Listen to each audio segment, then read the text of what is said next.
Hello viewers, നമുക്കിന്ന് ഇരുമ്പ് പുളി കൊണ്ട് എങ്ങനെയാണ് അച്ചാർ ഉണ്ടാക്കുന്നതെന്ന് നോക്കാം. ഇത് ഞാനൊരു മാസികയിൽ കണ്ടതാണ് കേട്ടോ.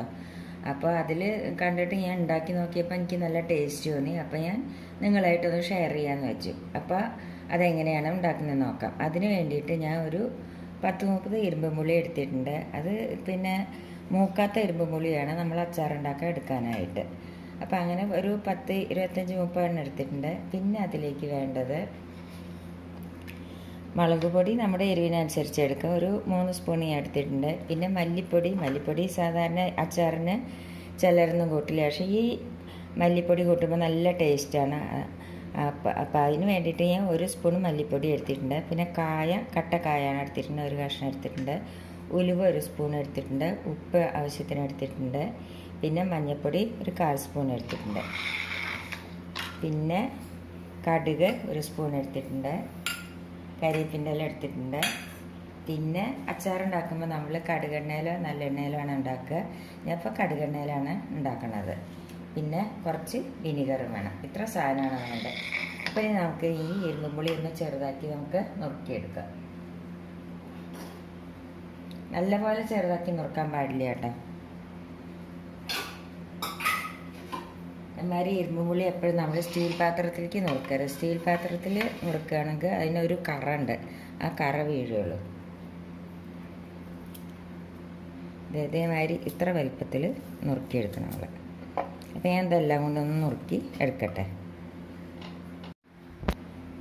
അപ്പോൾ ഞാൻ ഇതേമാതിരി ഇത്ര വലുപ്പത്തിൽ നമ്മൾ നുറുക്കിയെടുക്കണം കേട്ടോ, ഇല്ലെങ്കിൽ അത് പിന്നെ ഉടഞ്ഞു പോവുകയുള്ളൂ. അപ്പോൾ ഇനി നമ്മളിതിലേക്ക് കുറച്ച് ഉപ്പിട്ടിട്ട് ഒന്ന് മിക്സ് ചെയ്തിട്ട്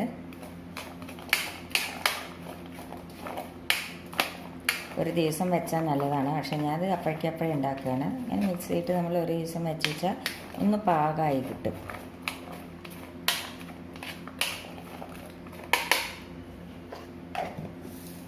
ഇനി ഇത് നമുക്കൊന്ന് അടച്ച് വയ്ക്കാം.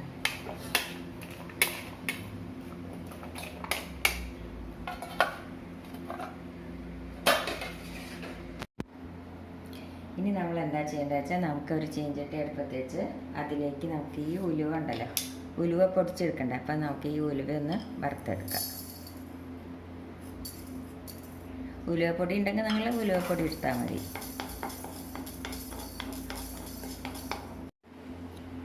ഇപ്പോൾ ഉലുവ വറവായി കണ്ടില്ലേ, കളറൊക്കെ മാറി. അത് നമുക്കൊരു പ്ലേറ്റിലേക്ക് മാറ്റാം. ഇത് നമുക്ക് പൊടിച്ചെടുക്കാനാണ്.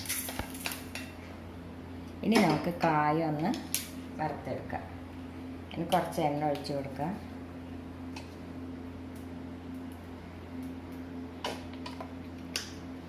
അതിലേക്ക് നമുക്ക് ഈ കായ ഇട്ടിട്ട് അതൊന്ന് വറുത്തെടുക്കാം. അപ്പോൾ കായം വറവായി കണ്ടില്ലേ. കായത്തിൻ്റെ പാകം എങ്ങനെയാണെന്ന് വെച്ചാൽ ഇങ്ങനെ അമർത്തി നോക്കിയാൽ അത് ഇതാവാൻ പാടില്ല, അതാണ് അതിൻ്റെ പാകം. ഇനി നമുക്ക് ഈ കായം കൂടി ഒന്ന് പൊടിച്ചെടുക്കാം. ഗ്യാസ് ഒന്ന് ഓഫ് ചെയ്യാൻ ഇതൊന്ന് പൊടിച്ചെടുക്കട്ടെ. അപ്പോൾ അത് കായം ഉലുവയും കൂടി പൊടിച്ചെടുത്താണ് കേട്ടോ അത്. ഇനിയിപ്പോൾ കായത്തിൻ്റെ പൊടി ഉണ്ടെങ്കിൽ കായത്തിൻ്റെ പൊടി ചേർത്താൽ മതി. ഇനി നമ്മൾ എന്താ ചെയ്യേണ്ടതെന്ന് വെച്ചാൽ ഒരു ചീഞ്ചട്ടി എടുപ്പത്ത് വെച്ചു. ഇത് കായം വറുത്തെടുത്ത എണ്ണയാണ്. ഇതിലേക്ക് നമുക്ക് കുറച്ചും കൂടി എണ്ണ ഒഴിച്ച് കൊടുക്കാം.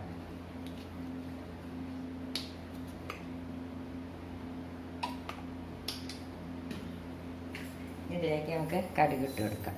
കടുകൊന്ന് പൊട്ടട്ടെ. കടുക് പൊട്ടി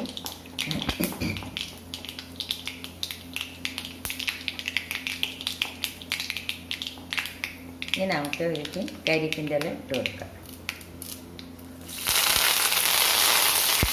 പക്ഷെ നമുക്ക് ഗ്യാസ് ഒന്ന് ഓഫ് ചെയ്യാം, കാരണം ഈ ചീഞ്ചട്ടിയിലെ ചൂടുണ്ടാവില്ല.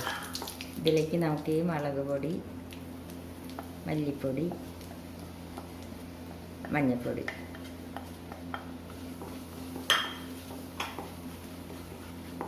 പിന്നെ ഈ കായം ഉലുവ പൊടിച്ചത് അതും കൂടി ഇട്ട് കൊടുക്കുക. ഇനി അതിലേക്ക് നമുക്ക് ഈ ഇരുമ്പുപുളി ഉപ്പിട്ട് വെച്ചത് ഇട്ട് കൊടുക്കാം. നല്ലപോലെ ഒന്ന് മിക്സ് ചെയ്യുക. ഇതിൽ കുറച്ച് കാശ്മീരി മുളക് പൊടി ഇടുകയാണെങ്കിൽ നല്ല കളർ കിട്ടും.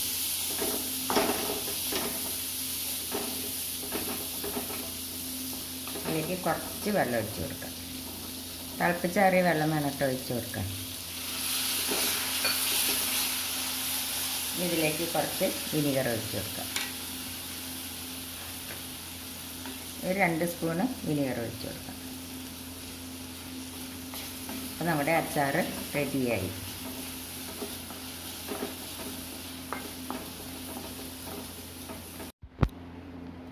അപ്പോൾ നമ്മുടെ ഇരുമ്പുള്ളി അച്ചാർ റെഡിയായി. ഇതിൽ കുറച്ച് കാശ്മീരി മുളക് പൊടി ഇട്ട് വെച്ചാൽ നല്ല കളർ കിട്ടും. ഞാനത് ഇട്ടിട്ടില്ല, അതുകൊണ്ട് ഇത്തിരി കളർ കുറവാണ്. അപ്പോൾ ഈ ഇരുമ്പുള്ളി ഉണ്ടല്ലോ കൊളസ്ട്രോളിനെല്ലാം നല്ലതാണ്. അപ്പോൾ നിങ്ങളെല്ലാവരും ഇതേമാതിരി അച്ചാർ ഉണ്ടാക്കി നോക്കൂ. കുറച്ച് മല്ലിപ്പൊടി ഇടുകയാണെങ്കിൽ നല്ല ടേസ്റ്റാണ്. അപ്പോൾ എല്ലാവരും ട്രൈ ചെയ്ത് നോക്കണം. ഇഷ്ടപ്പെടുകയാണെങ്കിൽ ലൈക്ക് ചെയ്യാനും ഷെയർ ചെയ്യാനും കമൻറ്റ് ചെയ്യാനും സബ്സ്ക്രൈബ് ചെയ്യാത്തവർ സബ്സ്ക്രൈബ് ചെയ്യാനും മറക്കരുത്. താങ്ക്